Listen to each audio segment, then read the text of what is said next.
I share what I'm listening to and my thoughts on music and the business daily for free at helloyassine.com. What's poppin', y'all? An international menace may be going to jail very, very soon. Because if you guys are unfamiliar with this guy, Johnny Somali, I've seen this guy's shenanigans for years now. And he's actually finally, or may finally, be facing some justice, and it doesn't seem like he's learned anything. So if you guys just want to get a brief handle of his background, if you're not already familiar, I'm just going to play you this one clip from Korea where he's currently facing this trial.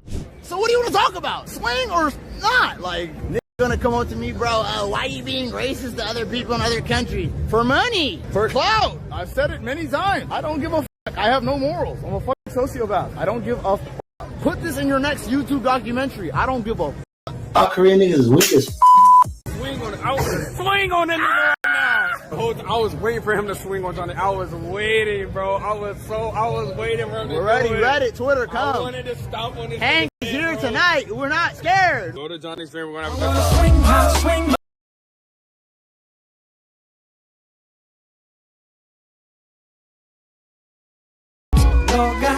Johnny, I was waiting, bro. I was waiting for him to do it. Whoa!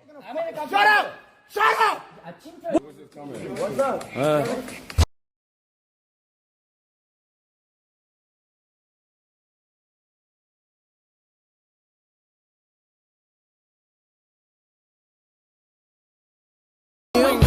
Johnny, I was waiting, bro. I was waiting for him to do it.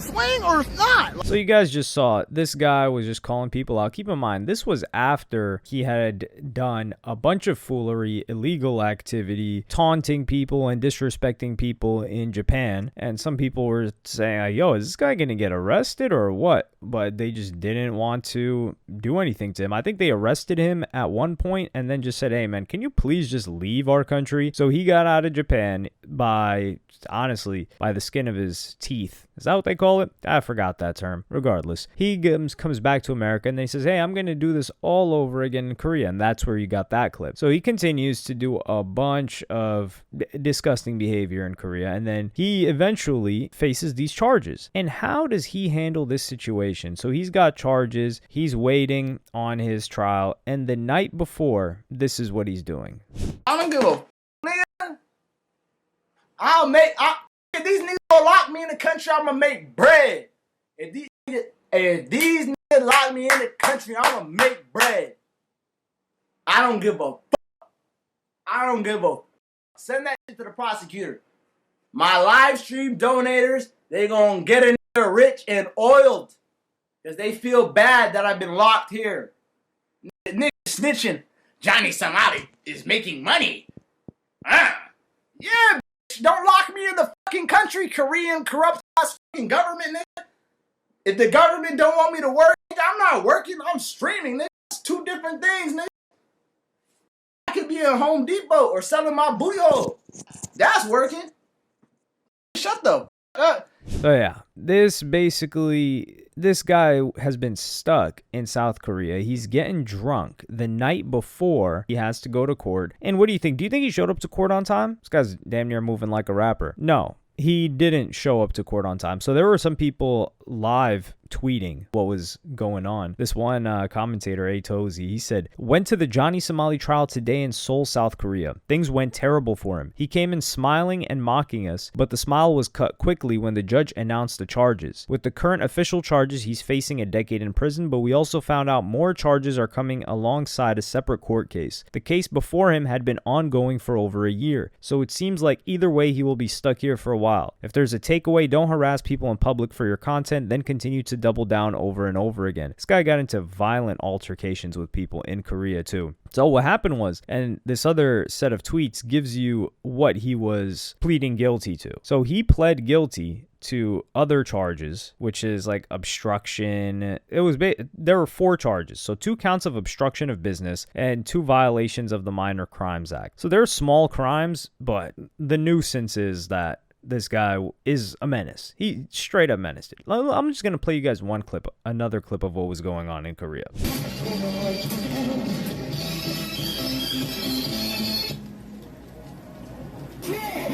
Jack Frost with a zesty Edgar. Get your ass on me like Victor from Despicable Me using me upside down. What are you talking about? When you got a yelling in your shirt, when you like take piss. Sorry, I'm black. I'm not gonna drink nothing. 여기서 드시면 안 돼요. I don't drink. Here, sure. No drink. 이거 No. Look here. 이거. I eat the ramen. 그리고 아줌마, I go. Okay, sure. I'm gonna eat the ramen.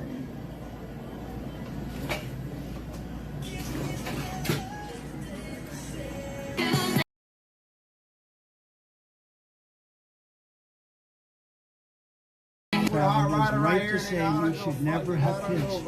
Your father was right. Your father was right. Oh.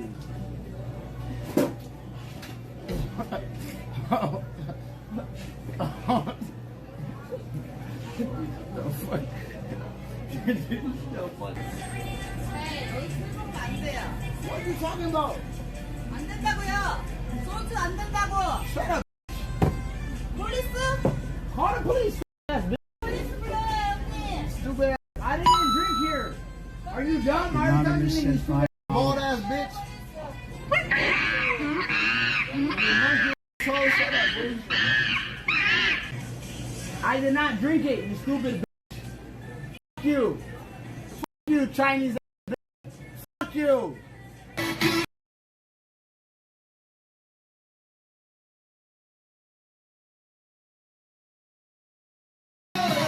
So will he end up going to jail? That's the thing. I don't know. If it were another country, I would say probably not. But there has actually been a past history of YouTubers that did far less in comparison to Johnny Somali that ended up doing time. Like, if you guys have never heard, there was this guy named Explorer Nick that ended up going to prison. And I think what he was doing is he was like this vlogger that would talk to girls in different countries. I don't know if he did it in Indonesia, but I think he was originally British. And then he went to Korea and was doing the same thing. And I know that they initially put out that, oh, he was like filming interactions, like actual, X-rated stuff without girls knowing. I don't know if that's why he went to jail, because there were other reports saying no, he went to jail because he was filming out in public and putting that out. So the fact that it was because there are strict recording laws in that country where if I'm filming in public and there's people behind me, like their faces need to be blurred unless you get permission from each and every one of them. And I guess he didn't know, but that's an example of somebody that wasn't outright going there to terrorize businesses and doing it on live stream.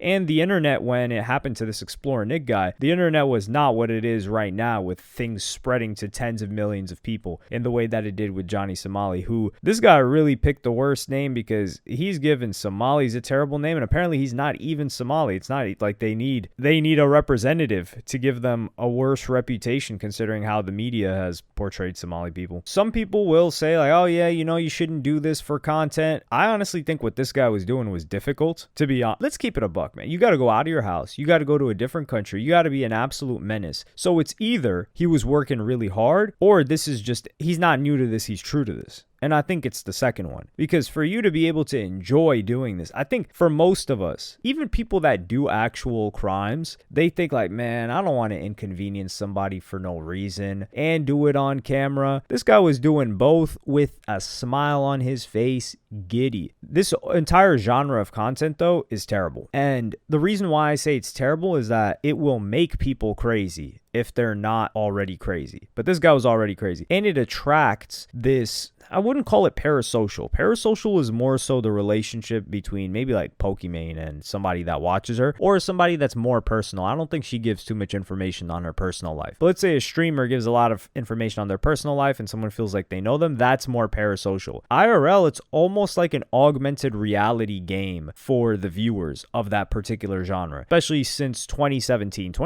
and onward. 2016, I would say, but 2017, I would say, was peak IRL, and then after that, it just got worse and worse and worse.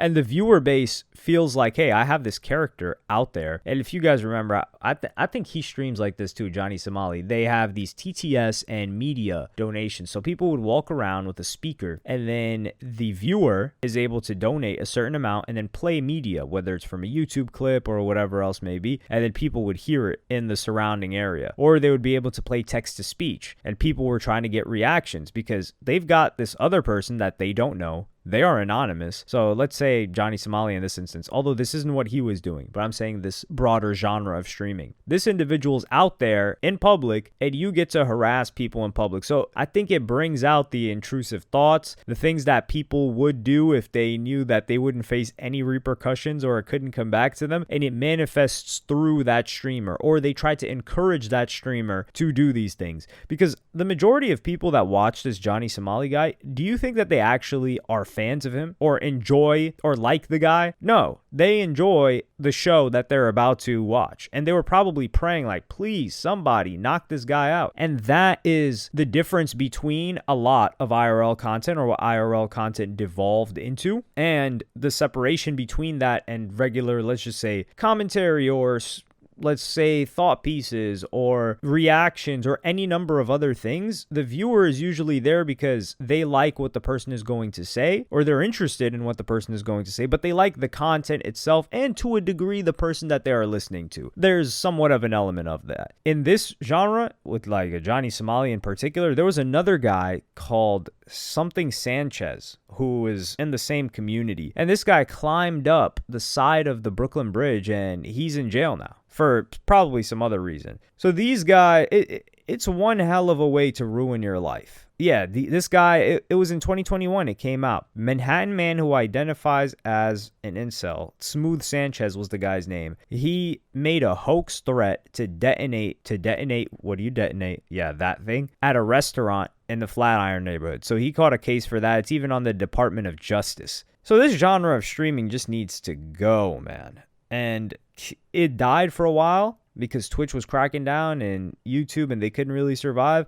But then Kick, it picked back up on Kick, and I don't know where it's at right now, but this guy has made quite a name for himself, and I do think he's going to be sitting behind bars for at least a year or so, and he doesn't seem to be taking anything seriously. I think we need to get not only an IQ check on this Johnny Somali guy, but just scan his brain. We need to see what's going on, because even for other people, when things get this bad, I haven't seen anyone else sit there and get drunk the night before and laugh and taunt people before going into court as well. But let me know what you guys think in the comments. Like and subscribe and hit the notification bell if you enjoyed.